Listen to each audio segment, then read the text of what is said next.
একটু কথা বলতে ভয় পাচ্ছি, মানে বাইরে যদি গুন্ডা টুন্ডা থাকে, মানে বলে কি হবে সেটা এটা আপনারাই বলছেন, আপনি বলছেন। আমি আমারটা একটু বলি, একটু বলেন। আড়াই মিনিট। তো যেটা হচ্ছে ফ্যাক্ট, ওইখানের ঘটনার ভিডিও ফুটেজ সব আপনারা সবাই দেখেছেন। এটা নিয়ে আমি নতুন করে আসলে আলাপ করতে চাই না। এইভাবে হাতের ইশারা দিয়ে একজন নির্দেশ দিচ্ছেন, মারো, আটকেন, প্লিজ আমি আপনার সামনে আমি তো বলতে, আপনি ভিডিও ফুটেজটা দিয়েন। হ্যাঁ, ওইখানে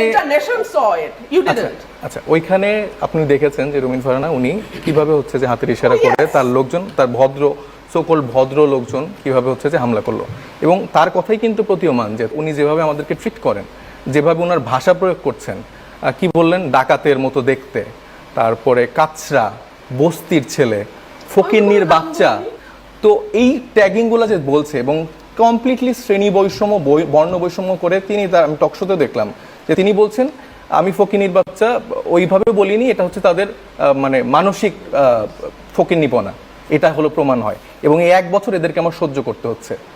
ধরেন এই গণ অভ্যুত্থানটা এরকম ফকিন্নির বাচ্চারা যারা ছিল, ধরেন আমরা যারা ফকিন্নির বাচ্চারা ছিলাম, আমাদের হাসনাতের বাবা রাজমিস্ত্রি ছিলেন, দীর্ঘদিন রাজমিস্ত্রি করার পরে সে প্রবাসে যেয়ে তার কাজকর্ম করে ফ্যামিলিকে চালিয়েছেন এবং সেই জায়গা থেকে ধরেন হাসনাত উঠে এসছে।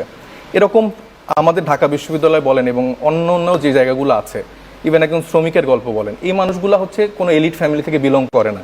এই ফ্যামিলিগুলা ধরেন যে শামীম ওসমানদের সাথে তাদের পারিবারিক বন্ধুত্ব জায়গা থাকে না, শেখ পরিবারের সাথে তাদের বন্ধুত্বের জায়গা থাকে না, আলাদা করে কেউ বলে না যে ফজিতুল্লাহ নেসার মতো আমার একজন বউ লাগবে, এরকম কোট আনকোট অনেক কথা যারা বলে যে 17 বছর ধরে আমাদের দীর্ঘ ত্যাগ, দীর্ঘ জার্নি আছে, সেটা আমরা তো আসলে দেখেছি যে তাদের জার্নিটা কীরকম। একটা কুসুম বিরোধিতা করা, ওনার একটা খুব পপুলার কথা, সে কথায় কথায় বলে যে 15 বছর ধরে হয়নি।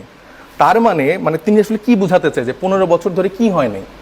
15 বছর ধরে বেগম খালেদা জিয়াকে আটকে রেখে তিলে তিলে মেরে ফেলার ঘটনা হয়েছে, তারপরে 15 বছর ধরে বিএনপির গুম খুন করা হয়েছে।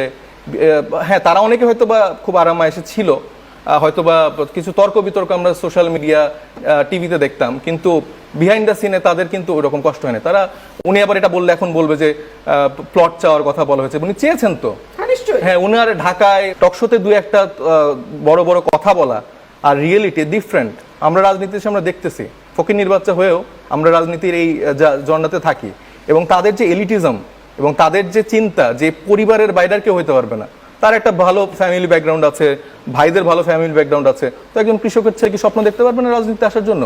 যেভাবে অ্যাটাক করছেন, যেভাবে ছোট করছেন, তার থেকে তো আমরা অনেক কিছু এক্সপেক্ট করেছি। তার আসলে ক্ষোভের জায়গাটা কই, তার আসলে কষ্টের জায়গাটা কই? হাসিনা কেন চলে গেছে, এটা কেন ভাঙা হয়েছে, আওয়ামী লীগ কেন নিষিদ্ধ হয়েছে? একটু আগে বললো যে আমরা শিওর না যে আসলে আওয়ামী লীগ মানে ইলেকশনে আসবেন কিনা, তাদের ভোট ব্যাংকে সে টার্গেট করছে, তাদেরকে সে কোনোভাবে মানে মিস করা থেকে বাদ দিতে পারছে না এবং তাদেরকে কোনো না কোনো ফরম্যাটে সে ফিরিয়ে আনতে চায়। তো এই মানুষগুলো তো বাংলাদেশের জন্য শত্রু। তারা বলবে যে ভাই আমার তো অনেক দিনের দীর্ঘ জার্নি, আমার তো এটা ওইটা, বাট দিস ইজ অ্যাবসলিউটলি রং। এবং তারা যেভাবে মানুষকে ছোট করে রাজনীতি করছে, যে ভাষায় কথা বলছে, হাসনাত আব্দুল্লাহ তার ওই ভিডিও দেখে বলেনি, হি ইজ এ জেন্টলম্যান। সে তার কথা যেটা বলেছিলেন কি আওয়ামী লীগ বিষয়ক সম্পাদক, উনি রাজনৈতিক ভাষায় কথা বলছেন, উনি রাজনৈতিক ভাষায় অ্যাটাক করতেন? উনি তো পুরো শ্রেণী বৈষম্য করলো, উনি পুরো বর্ণ বৈষম্য করলো, গায়ের রং নিয়ে কথা বলছে, তার ফিজিক নিয়ে কথা বলছে, তার ফ্যামিলি নিয়ে কথা বলছে। এত ভালো ফ্যামিলি ব্যাকগ্রাউন্ডের মানুষ এরকম কথা কিভাবে বলে? এই তাদের এলিটিজম, এই তাদের ভালো ব্যাকগ্রাউন্ডের পরিচয়। তার চেয়ে আমার মনে হয় যে কৃষক